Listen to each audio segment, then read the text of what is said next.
पाठीमागे जिथलं एखादं काम त्यांना पसंत असेल तर कुठली सभा त्या ठिकाणी असू द्या, मग आंबेगावच्या माणसाचं काम चांगलं असेल तर तिकडे सातारला जाऊन सांगणार, सांगलीला जाऊन पहा, तिथलं काम पाहण्याकरता तुम्ही त्या ठिकाणी जा. अशा प्रकारचा हा नेता जाण्यानं प्रचंड मोठी हानी जी झालेली ती कधी न भरून येणार आहे. व्यक्तिगत संबंध जपत असताना देखील 94 सालामध्ये 4 नोव्हेंबर तारीख होती, पक्षाचा युवकचा मेळावा होता आणि माझा लग्नाचा गंधाचा कार्यक्रम होता.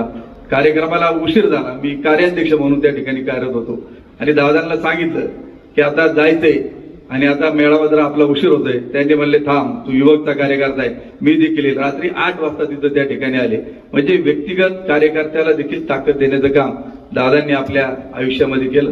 चालू राजकीय घडामोडीच्या संदर्भामध्ये देखील अनेक वेळा विचार विनिमय होत असताना की गेल्या 18 तारखेला रोहितदादांना सांगितलं की आता आपण एकत्रित्या निवडणुकांच्या संदर्भामध्ये जिल्ह्यामध्ये किंवा राज्यामध्ये जे करायचं त्याच्याबाबत आपल्याला चर्चा करायची.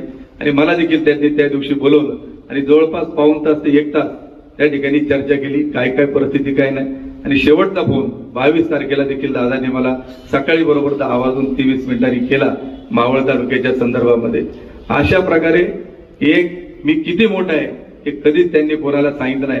आज आपण सगळेजण अजित दादा म्हणतो, पण अनेकांना आठवत असेल की ज्यावेळी त्यांचा फोन यायचा त्यावेळी एकेरी नावाने बोलायचे मी अजित बोलतोय. म्हणजे स्वतः किती माणूस मोठा आहे, परंतु समोर वागताना ते नम्रपणे त्या ठिकाणी वागायचे. आज दादांनी ज्या काही योजना राज्यामध्ये सामान्य माणसाकरता शेतकऱ्याकरता आणल्या त्या आपल्याला आपल्या आयुष्यामध्ये कायमस्वरूपी आठवणीमध्ये राहतील.